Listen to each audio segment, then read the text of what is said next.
With the cart loaded to capacity, you all zip back to the resort. The trip is quiet on the way back. Alright, Sigmund is back in the suite, resting.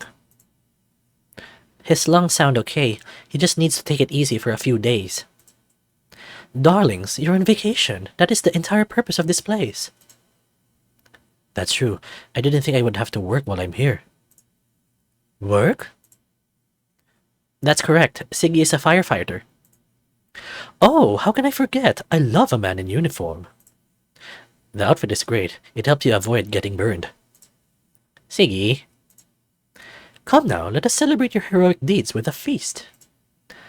Yay, I haven't eaten all day. Me either. I could use a bite. Well then, join me in the dining hall. I'll whip up a lavish meal.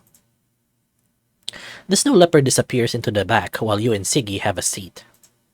You stare off in the distance as you process the recent events. Siggy's hands wrap around yours and squeeze. You okay? I guess. I'm not coughing anymore. I mean, about Dad. I don't know. When I saw him lying there, not breathing. It was scary, I know. Yeah, it was, but it was a bit more than that. I was choking, I couldn't give him mouth to mouth, I felt helpless. It's not like you were just standing there doing nothing. You did everything you possibly could. I know, but I just can't stop thinking about if Leopold hadn't shown up. Shh, don't think about things like that. It's not good to dwell on what-ifs. This was what I wanted to do for a living. I guess I'm not ready to lose someone. Did I ever tell you about the first time? What first time? The first time I couldn't save someone. No. It was the fourth fire I ever responded to. The fire started on the first floor of an apartment complex. There was a family trapped on the top floor. By the time we broke through the door, the entire place was engulfed in flames. There wasn't enough room outside to move a ladder, and we didn't have an airbag to jump on, so the stairs were the only viable exit. A hole had opened up in the floor. The mother on the other side threw her 2 children across the gap to me. I tried to wave her to jump and join us, but the ground gave way when she tried. I had a choice. I could set the kids down and risk all our lives to jump across and try to help her, or I could leave now and save 3 lives. I chose the latter and cried for 4 days. I kept seeing that woman reaching out to me for help. I know now that I made the right choice. Her children would grow up without their mother, but they would grow up. Siggy? The firehouse had some resources and they hooked me up with a therapist. If you want, I can refer you to her when we get back. Thanks. The snow leopard returns with a platter piled with food. Dig in, boys. I would dazzle you with descriptions of how painstakingly tedious each one of these dishes took to craft, but you don't appear to have the energy to be amazed. All I can smell is smoke. I'm sure the flavors will still carry through. Can I get you something dazzling to drink? Thanks, Leo. You all start to pick at your meal. Leopold returns with a pitcher of juice made from tropical fruits. So, does anyone have any hot gossip? Since I exclusively manage this resort, I'm a bit behind with the news. We have to go back to classes in a couple of weeks. PS5s are still hard to come by. Rich people have been taking trips to space. I'm going out with my crush. That's lovely, darlings. Speaking of crushes, I met the most handsome horse the other week. In fact, he mentioned he's a professor at your university. Professor Hercules? Ah, yes, that was his name. Do you know each other? Yes, actually, he teaches anatomy and physiology. His last email mentioned he was leaving on vacation. I guess he ended up here.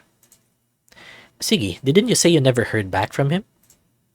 Yeah, he never submitted the grade for my makeup work. Well, that man is an absolute 10 out of 10. You boys should have seen him out on the beach. Oh man, Hercules in one of these speedos. I can only imagine. Be jealous, these eyes witnessed it in all its magnificent glory. When did he leave? That stud departed a couple of days before you arrived. Ah, well, maybe he's taken a few additional days before he returns to his office. He did mention he was very dedicated to his job. Yes, the man's a workaholic. Well, I'm glad he took a vacation. He seemed like he really needed it. The poor thing was a literal ball of stress, but no need to worry about him. This cat knows how to get anyone to loosen up. So, how big was it? Heavens, it's impolite to kiss and tell, but it was huge. Umph. Stop thirsting over the professor. Whatever, I'm sure you never ogled him either. Please, darling, you're among friends here. Fine. Yeah, the professor is hot. I mean, you see how big his chest is? Indeed, I did. You finish your meal and share a few more drinks with Leopold as he recounts a few sultry tales. So what was with that boathouse? It looked a lot older than anything else here. Well, that was already here on the island long before I started my operation. There are no native inhabitants of the island, but the rumor the fishermen I contract tell is that the island used to be used as a site for a cult, performing rituals while worshipping some ancient entity. Stories all seem to revolve around some cult that would arrive here in small boats under the cover of night. They would offer living sacrifices on the beach. Legend has it that whatever they were worshipping came out from the waters one night and took them all away. Their ultimate goal was to ascend with their deity. Who knows? I never saw any dark figures in the night my whole time here, and if I did, they better be packing and cuddle afterwards. You boys have had a long day. Why don't you check on Sigmund and get some rest? I'll clean up here. Sounds good. Thanks for everything, Leo. Have a good night, boys. Sweet dreams. Something seemed off with his last words. The leopard flashes a smile and a wink and saunters away. You and Siggy return to your room. Siggy lets you shower first. As you stand under the hot water soaking into your fur, you watch the burnt fur and ash wash down the drain. Alright, we are all safe and okay. I knew this would eventually happen. One day I'll be a nurse, and even the best medical professionals cannot save every life. But this wasn't just some patient either I could have lost. This is Sigmund. It's only been over a month, but I feel so close to him and Siggy already. I never felt this way before. Could this be love? Yes, that's what this is. Letting out a sigh, you shut off the water and dry off. Siggy steps into the bathroom and you lay down next to a snoozing Sigmund. He looked so peaceful until he started to snore lightly. You cuddle against Sigmund's arm and soon doze off. Hey, stud. You look to find Sigmund staring at you. He's straddling your lap and wearing nothing but a pair of underwear. Oh good, you're still up. What's going on? I'm sorry, I'm just so horny. You feel the heavy-set dragon grind his ash on your crotch. Okay guys, I think the next scenes might be too sexual for me to fully narrate on YouTube, so you know the routine. I will just skip ahead and maybe give some previews of the naughty scenes along the way, and then after I'll just give a summary of what they did. So see you in a bit. Okay, so we have a wonderful view of Sigmund right now, and his tool is peeking from his underwear. Okay, so yes, this is absolutely delicious. And now Devin's chicken is out. It's peeking nearby Sigmund's chicken. Okay, so wow. It is so big. Sigmund is so big. Okay, and now Devin's tool entered Sigmund's donut hole. Okay, and now we have an animation of Sigmund bouncing up and down Devin's disco stick. Delicious.